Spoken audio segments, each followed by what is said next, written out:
Bonjour à tous.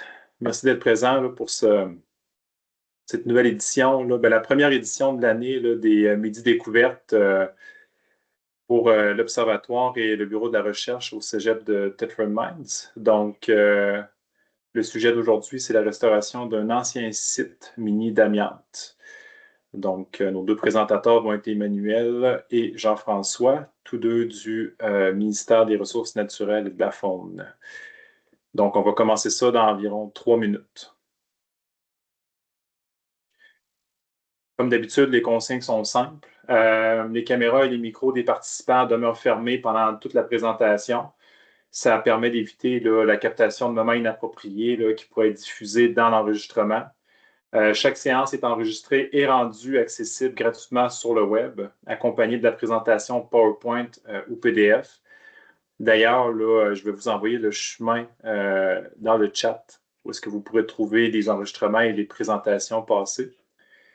Pour la période des questions, on vous invite à prioriser la fonction questions-réponses Q&A de la plateforme Teams. Ça nous aide vraiment à gérer l'ordre des questions puis assurer un suivi adéquat.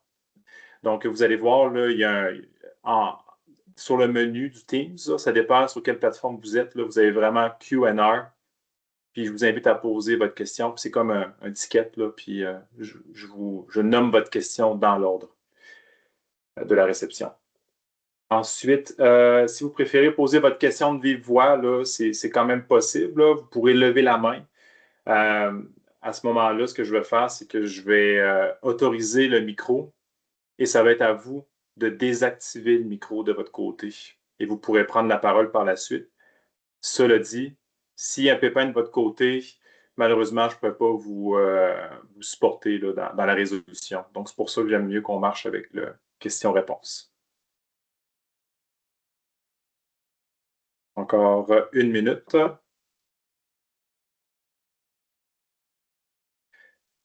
Messieurs, Emmanuel et Jean-François, si vous voulez commencer à partager votre présentation, là, ça serait le temps. On commence ça dans 1 minute.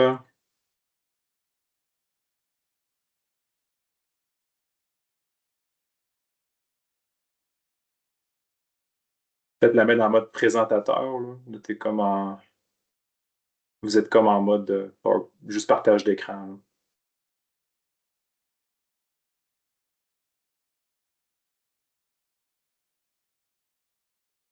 Je vais répéter les consignes rapidement. Donc, comme d'habitude, caméra et micro des participants demeurent fermés pendant toute la présentation. Ça évite la captation de moments inappropriés qui pourraient être diffusés dans l'enregistrement. Chaque séance est enregistrée et rendue disponible sur le web. Vous pourrez, là, je vais vous envoyer le lien dans le chat à cet effet. Pour la partie questions-réponses, on favorise l'utilisation du Q&A, une fonction là, qui est dans le menu en haut du Teams. Puis, si vous voulez quand même poser votre question de vive voix, ça va être possible. Je vais désactiver votre micro à ce moment-là, puis ce sera à vous de activer le micro de votre côté. Je vais aussi annoncer le prochain webinaire là, dans le chat pour ceux que ça intéresse. Donc, sans plus tarder, il est déjà 12h15. Donc, messieurs Emmanuel Caron-Côté et Jean-François Grenier, je vous invite à prendre la parole. En passant, vos 2 micros sont fermés. Donc, Oui. vous pourrez commencer. Parfait. Merci beaucoup, Julien. Alors, vous voyez bien la présentation, Julien, tout est correct? Oui, OK, parfait. Bon, alors même si Julien nous a présenté, je vais commencer par ça quand même. Donc, mon collègue ici à côté de moi, Jean-François Grenier, ingénieur en géologie, et moi-même, Emmanuel Caron-Côté, géologue de formation. On travaille toutes les deux là, à la direction de la restauration des sites miniers et du passif environnemental au ministère des Ressources naturelles et des Forêts. Et puis aujourd'hui, on va vous présenter là, le projet pilote de restauration d'un ancien site minier d'amiante. Je vais maintenant donner la parole à mon collègue Jean-François pour débuter la présentation. Merci, Emmanuel. Donc, le plan de la présentation va être le suivant. Là, tout d'abord, on va vous faire un contexte sur le projet pilote. Puis ensuite de ça, là, faire un survol des travaux de caractérisation. On va aborder plusieurs sujets comme le risque amiante et les mesures de protection de santé et sécurité. Vous détaillez un peu plus le mandat du volet de caractérisation, les résultats de l'étude historique en bref, des travaux en quelques chiffres, également aborder le sujet des fibres d'amiante dans l'air.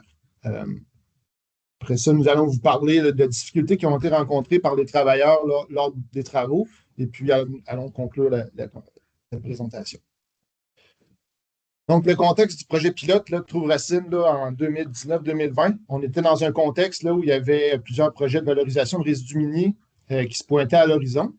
Puis, il y avait là, une sensation ou en tout cas une interprétation qui pouvait être variable là, des règlements et des politiques concernant l'amiante. Donc, le ministère de l'Environnement, à l'époque, avait confié au BAP de faire une enquête sur l'état des lieux et sur la gestion de l'amiante des résidus miniers, la gestion de l'amiante et des résidus miniers amiantés au Québec. Donc, le rapport avait été déposé, il y avait une série de recommandations, et puis de ces recommandations-là, il y en a plusieurs qui se sont traduites par des mesures qui ont été mises en place dans le plan d'action en 2022.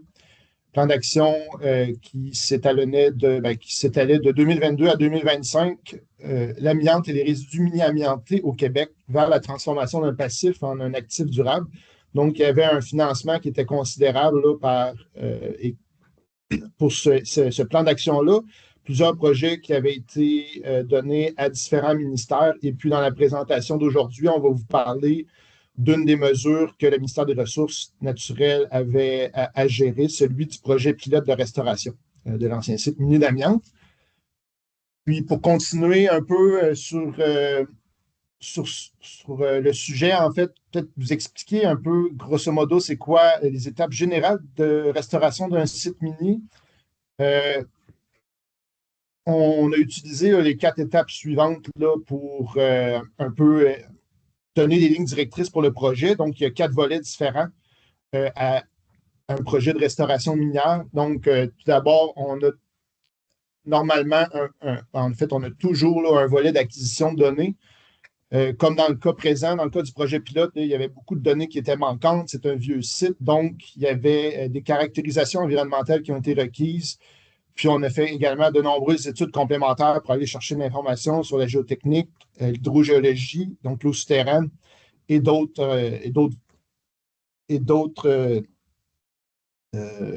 notions là, qui étaient importantes à connaître pour le site. Donc, une fois que ces données-là sont connues, on peut, à la lumière des informations qu'on a, aller vers la conception des plans et des devis. Donc, c'est à cette étape-là où on va généralement élaborer des scénarios de restauration, valider des scénarios de restauration, travailler à l'obtention des autorisations et des permis qui vont être requis pour les travaux. Puis, à la fin de cette étape-là, généralement, on va aller vers la préparation des plans et devis pour construction. Ensuite de ça, on tombe en travaux de restauration en proprement parler, donc les travaux terrain. Et puis, ensuite de ça, lorsque le site est restauré, on est dans un état, si vous voulez, de post-restauration. Donc, on va être en suivi et entretien du site. Dans le cas actuel du projet pilote, nous, on ne s'est intéressé qu'au volet d'acquisition de données. Donc, ça a été quand même un volet qui était assez important. Puis, à titre informatif, là, ces 4 volets-là sont généralement utilisés. On les utilise aussi pour la gestion des sites miniers abandonnés là, au ministère des Ressources naturelles. Puis, c'est des genres de projets qui peuvent s'étaler sur plus d'une décennie là, dans leur entièreté. Donc, maintenant qu'on sait ce qu'était la restauration minière, on cherchait un site là, qu'on pouvait. En fait, le ministère est allé là, à la recherche d'un site là, pour pouvoir faire ce projet pilote de restauration. Donc, il y a eu un appel à projet qui a été diffusé là, en 2023. Il y avait quelques critères d'admissibilité qui sont quand même pertinents de nommer. Donc, tout d'abord, le requérant devait être un propriétaire du terrain privé contenant des résidus miniers issus de l'exploitation de l'amiante, mais dont l'exploitation avait cessé avant le 9 mars 1995. Le requérant ne devait pas être l'ancien exploitant du site minier proposé. Le requérant et le site ne devaient pas être assujettis aux obligations de réaménagement et de restauration de sites miniers conformément à la loi sur les mines. Et puis, le projet ne devait pas être visé non plus par un projet de revalorisation des résidus miniers amiantés. Donc, en 2023, le projet a été sélectionné. C'est le projet qui avait été déposé par les Sables-Olimac. Donc, les Sables-Olimac sont propriétaires du site qui est situé au nord-ouest de East Broughton. Donc, c'est le site anciennement nommé Québec Asbestos. Donc, on peut voir la localisation sur la carte là, en bas à gauche et en bas à droite, on peut voir là, East Broughton en avant-plan et la pile de résidus minés amiantés qui est visible en arrière-plan. Donc, les Sables Olimag a déposé son projet avec son partenaire de travail qui s'est impliqué tout au long du projet, la compagnie Englobe.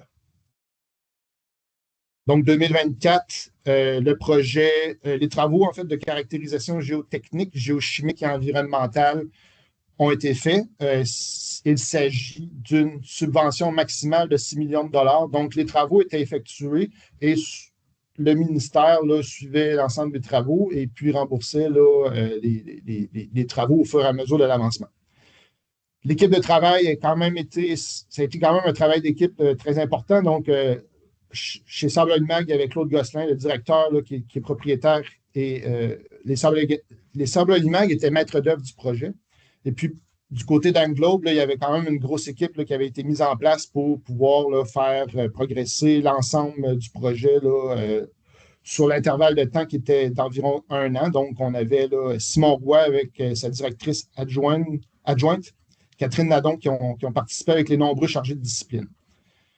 Donc, février 2025, on a eu le rapport de caractérisation qui a été déposé. Et puis, en fait, à déterminer le volet 2, la poursuite du projet pilote. Tout récemment, il y a eu une annonce là, avec la stratégie québécoise de la valorisation des minéraux critiques et stratégiques. Donc, le volet 2 là, fait partie de cette stratégie-là. On veut donc aller dans la poursuite du projet pilote avec l'étape de scénario de restauration. L'élaboration des scénarios de restauration, pardon. Donc, survol des travaux. Les travaux là, se sont déroulés là, durant tout l'été là, et puis une partie de l'automne. L'ensemble des travaux, là, évidemment, on était dans un contexte amiante, donc il y avait un risque amiante pour les travailleurs. Donc, Englobe, qui mobilisait ses employés sur le terrain, là, a utilisé un peu l'encadrement législatif habituel là, pour mettre en place là, les mesures de santé et sécurité qui étaient requises. Donc, ils ont utilisé notamment les recommandations ou en fait les exigences de la loi sur la santé et sécurité du travail, le code de sécurité pour les travaux de construction. Et puis là, dans le tableau qu'on peut voir ci-dessous, c'est en fait le risque d'exposition qui a été déterminé pour chacun des types d'interventions. Donc, chaque fois qu'un employé allait sur le site faire une intervention, il y avait un niveau de risque qui avait été établi là, par rapport au risque amiante. Donc, on pouvait avoir un risque nul, faible, modéré à élevé. Par exemple, ici, on a l'exemple d'un travailleur qui est allé échantillonner de l'eau souterraine.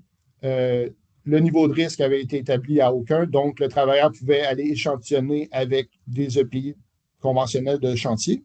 Tandis que si on est dans une excavation avec un volume qui est plus grand qu'un pied cube, on était en risque élevé, donc là, le travailleur devait avoir des équipements de protection respiratoire, des combinaisons et devait utiliser les heures de décontamination pour entrer et sortir du chantier.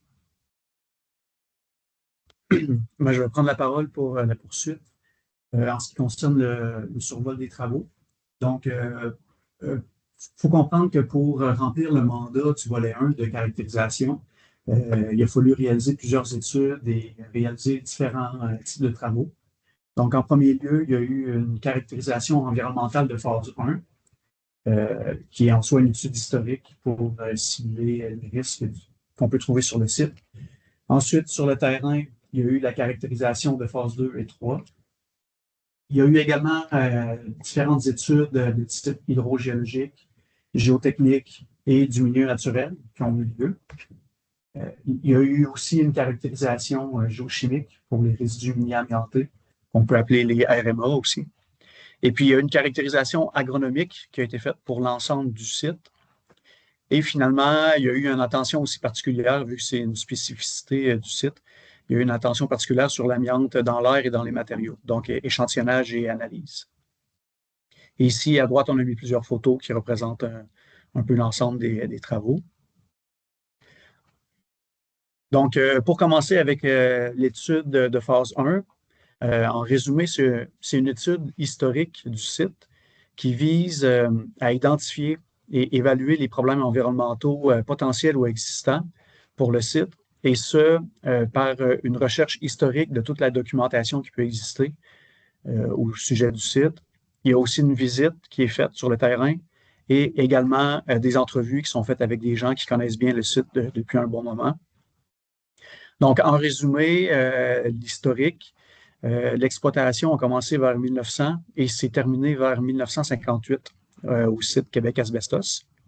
Et puis, les méthodes d'extraction ont évolué à travers les époques selon les différentes innovations. Donc, il y a eu en premier lieu une extraction à ciel ouvert qui a donné une fosse. Il y a eu aussi l'extraction souterraine avec des galeries. Et puis, la première méthode d'extraction était celle des câbles grues, donc une méthode aérienne. On voit en haut à droite là, deux photos. Donc, on peut voir des pylônes avec des câbles aériens. Et puis, il y avait des paniers qui étaient dans lesquels le minerai était mis pour extraire de la fosse. Donc, ça, c'était une première méthode. Et ensuite, il y a eu des rails, un petit chemin de fer qui a été installé dans la fosse. Et puis, le minerai était transporté là, avec des petits wagons. Donc, après 1958, après la fermeture, les bâtiments ont été démantelés. Il y a des matériaux qui ont été récupérés par la population. Et puis, il y a aussi des équipements qui ont été récupérés par la mine Carey. Il se trouve un petit peu plus à l'est. Ici, c'est juste pour vous donner une petite impression là, des photos historiques. Donc, en haut à gauche, on a le site Québec Asbestos avec les bâtiments de l'usine de traitement. En arrière-plan, il y a une halle de résidus miniers. Et puis, en bas à droite, on a un aperçu de la fosse à ciel ouvert. Et puis, les trois autres photos là, en noir et blanc, ben, on voit en gros le train électrique. J'ai oublié de le mentionner à la slide, à la diapositive précédente, mais il y avait un train électrique qui acheminait du minerai des mines voisines et puis qui l'amenait à l'usine de traitement là, de Québec Asbestos. Donc, ça, c'est le train électrique qui faisait ça. Et puis ici, on a d'autres produits là, qui ont été créés dans le cadre de la phase 1. Donc, c'est une image satellite du site sur lequel Englobe a superposé des différents plans. Donc, à gauche, par exemple, on a le plan d'assurance incendie. Et puis ça, ce que ça permet de faire, c'est que ça permet de cibler la localisation de différents types de bâtiments qui ont différents usages. Donc, ça permet de suspecter des types de contaminants précis à les vérifier sur le terrain par la suite. Ensuite, à droite, ben, c'est la superposition là, de tous les plans des galeries souterraines qui a été mis sur la carte du site. Donc, c'est juste pour vous donner de façon non exhaustive des produits là, qui sont faits dans la phase 1. Maintenant, pour la phase, pour les travaux sur le terrain, et puis aussi, je tiens à mentionner que ce n'est pas exhaustif, c'est juste, on donne quelques chiffres, mais il y a eu beaucoup plus qui a été fait aussi. Là. Donc, il y a eu l'image à droite, c'est la carte du site avec la localisation de tous les sondages qui ont été réalisés. Donc, il y a eu 140 tranchées, 52 forages, tout ça pour la caractérisation environnementale, aussi pour l'étude géotechnique et géochimique. Et puis, pour les sols, il y a eu 318 échantillons qui ont été analysés. Et puis, pour caractériser les RMA, il y a eu 66 échantillons qui ont été pris principalement dans la halle de résidus miniers amiantés. Et puis, à gauche, on a des photos là, de pelle mécanique qui fait des tranchées et puis de foreuse là, qui fait son forage. Parmi les 52 forages, il y en a 31 qui ont été aménagés en puits d'observation pour pouvoir échantillonner l'eau souterraine pour évaluer la qualité de l'eau souterraine, puis aussi pour faire l'étude hydrogéologique, en gros pour évaluer la profondeur de la nappe phréatique à travers les différentes saisons. Ensuite, pour la caractérisation des fibres d'amiante, il y a eu de l'échantillonnage et des analyses de fibres d'amiante qui ont été faites dans différentes matrices. Donc, en premier lieu, dans l'air, dans les sols. Mais ici, on a marqué juste sol pour alléger un peu la slide, la diapositive, mais ça inclut aussi les matières résiduelles et les remblais qu'on retrouvait sur le site.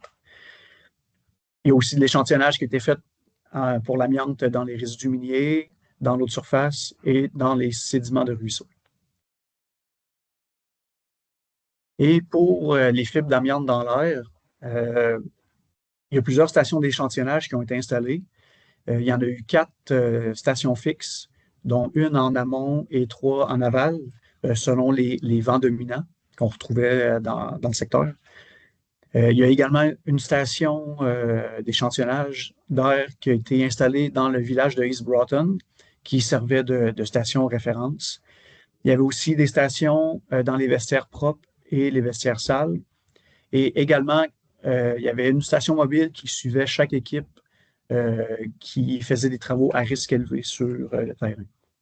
Finalement aussi, il y avait une station météo pour pouvoir coupler les résultats de fibres d'amiante dans l'air avec on va dire, des métadonnées météorologiques. Donc, au total, il y a 542 analyses MOCP qui ont été faites et 464 analyses MET. Et ça pour évaluer la quantité de fibres d'amiante dans l'air ambiant et aussi pour évaluer l'exposition des travailleurs. Donc, je vais donner la parole à mon collègue Jean-François pour la suite. Merci, Emmanuel. Quelques difficultés qui ont été rencontrées lors de travaux. L'autre, dans leur rapport, là, on fait part de quelques enjeux de difficultés qu'on a cru bon là, de vous partager. Donc, au niveau, il y avait en fait un risque accru pour les coups de chaleur. Donc, avec l'utilisation des EPI, notamment et surtout lors des journées chaudes, on pouvait avoir là, des travailleurs là, qui ressentaient des chaleurs importantes, des difficultés d'adhésion aux mesures de santé et sécurité, notamment également, suite à des potentiels débuts de coups de chaleur, là, il y avait des réticences, des refus de travail, des mouvements de personnel et des arrêts de travail qui ont été constatés. Au niveau des laboratoires, il y avait quand même une limitation dans les choix des laboratoires. Peu de laboratoires acceptent de traiter des échantillons susceptibles de contenir de l'amiante. Et puis là, on ne parle pas nécessairement des laboratoires qui vont faire la caractérisation de l'amiante, mais surtout de laboratoires qui font des essais normés normalement sur des sols qui sont dépourvus d'amiante lorsqu'on leur envoie ou lorsque leur sont envoyés des échantillons des échantillons contenant de l'amiante, il y avait quand même là, une limitation importante dans le choix.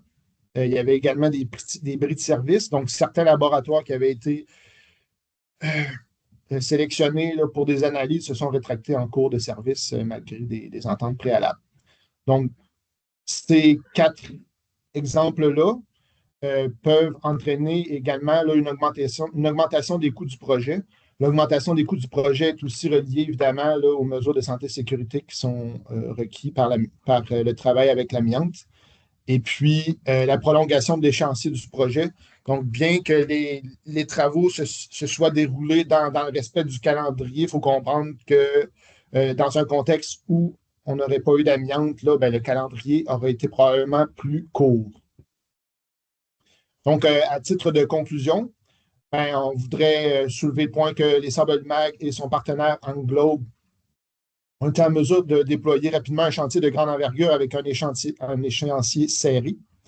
La quantité de données obtenues est quand même imposante, puis l'analyse là, et l'interprétation des résultats va se poursuivre au MRNF dans sa démarche d'acquisition de connaissances, puis le volet 2 aussi est en cours de préparation là, au MRNF, où on va être à l'étape 2 des étapes de restauration de sites miniers, donc à la conception de scénarios de restauration et de préparation de plans et devis. Donc, pour ce volet 2-là, là, on va mettre là, beaucoup en valeur, on va aller chercher là, l'information qui a été acquise là, dans le volet 1, puis les mettre en valeur. Donc, les données vont permettre, par exemple, de mettre en évidence des risques qui peuvent exister sur le site ou des enjeux qui sont existants. Donc, quand on va faire la conception, ça va être des éléments qui vont être à conserver là, en mémoire. Donc, voilà, merci. Merci. Merci à vous deux, messieurs. Super intéressant. Puis, différents volets de votre présentation étaient vraiment intéressantes à voir et à entendre. Donc, écoutez, cher public, c'est le temps de poser vos questions. Vous pouvez lever la main, je peux tenter de vous donner le micro ou vous pouvez l'écrire dans le Q&A. J'ai reçu une question par courriel là, de probablement des gens qui connaissaient, qui suivaient votre projet là, de relativement proche là, à l'effet de le volet 2 que vous avez exprimé là, dans l'étape d'élaboration là, de scénarios de restauration. On sait-tu combien de temps ça va prendre, ça, une fois que ça va être débuté? Parce que là, c'est marqué que c'est en cours. Puis, en tant qu'à ça, je vais poser ma question. Là, j'imagine, en voyant le titre de la présentation, la finalité du projet, c'est la restauration d'un ancien site minier. Est-ce qu'on a un horizon ou est-ce qu'on sent qu'on va aboutir à un volet peut-être 3 qui va s'appeler restauration? Puis est-ce qu'on a une idée quand? Oui, merci, Julien. Ben, pour répondre là, à ta question, c'est La première question, c'était, si je me rappelle bien, c'est ça. Il y a combien de Volet temps 2 dans le alloué au fond. volet 2? combien Ouais, de temps combien de temps ça va alloué? prendre à peu près? Ouais. Oui, on a un financement là, qui est prévu sur environ 2 ans pour réaliser ces étapes-là.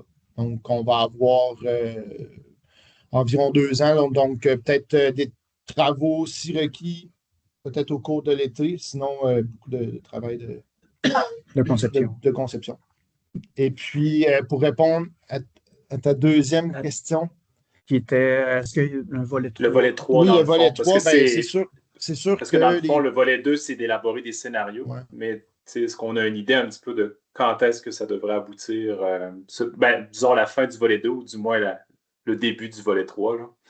Ben, en fait, là, avec la conception qui va être faite, là, en fait, l'approche du ministère, c'est d'y aller par itération. On va commencer là, par le volet 2, faire l'élaboration des scénarios de restauration.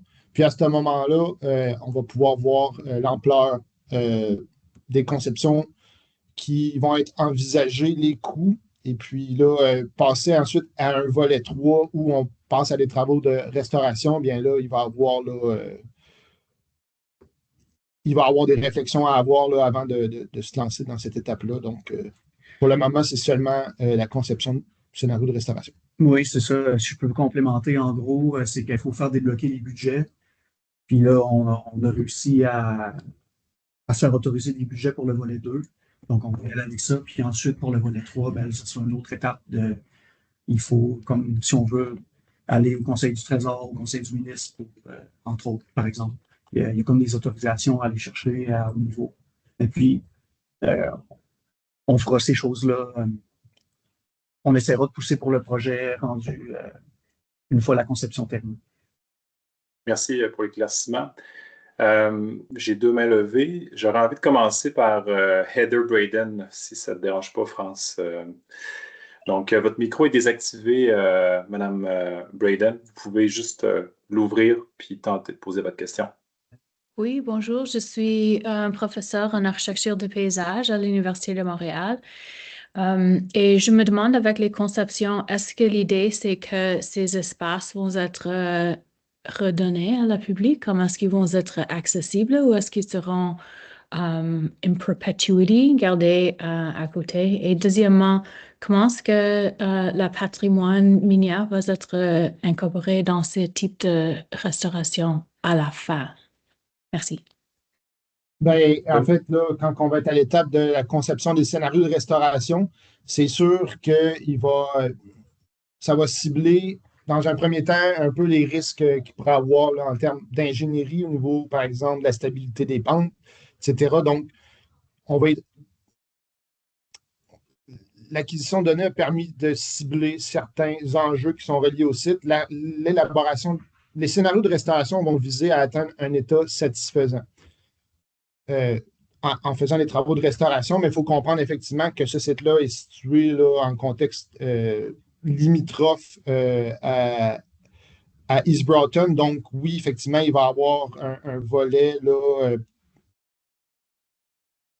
il va avoir ça va être à prendre en considération là, cette proximité-là.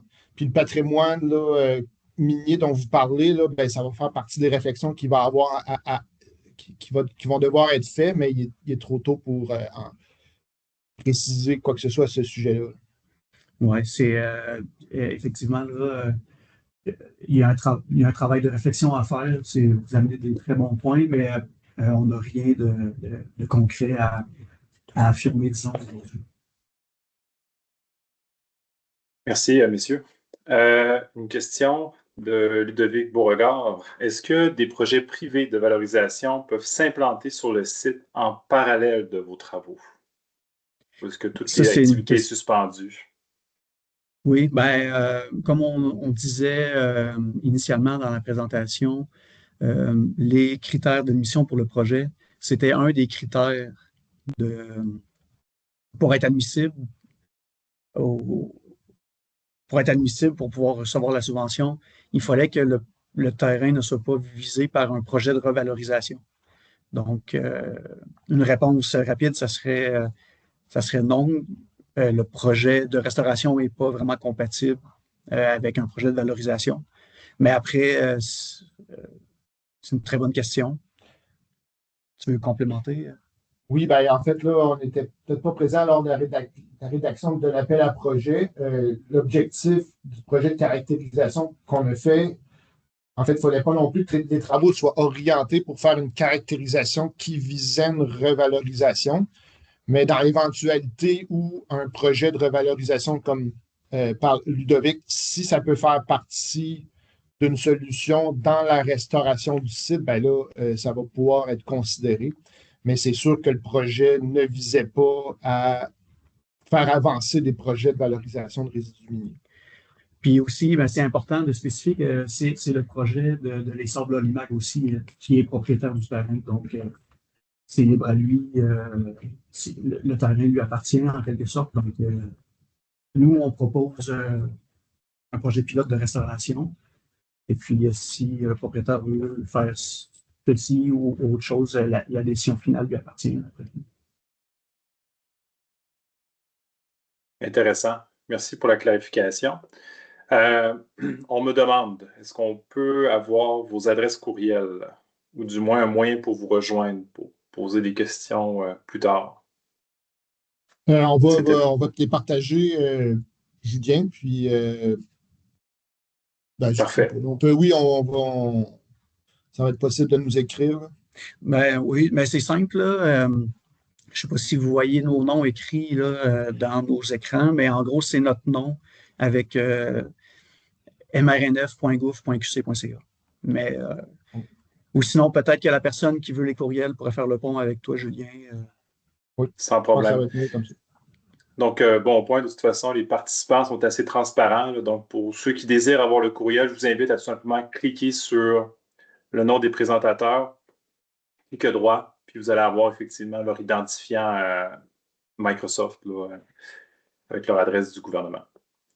Parfait. Donc, écoutez, il est 12h45. Comme promis, je me fais toujours un devoir de respecter l'heure de fin. Donc, là-dessus, merci, messieurs, pour la présentation. Puis, je remercie encore mes participants d'avoir été fidèles à la rencontre. Donc, sur ce, je vous souhaite une bonne fin de dîner. Merci beaucoup. Merci beaucoup. Bonne journée. Au revoir. Bonne journée.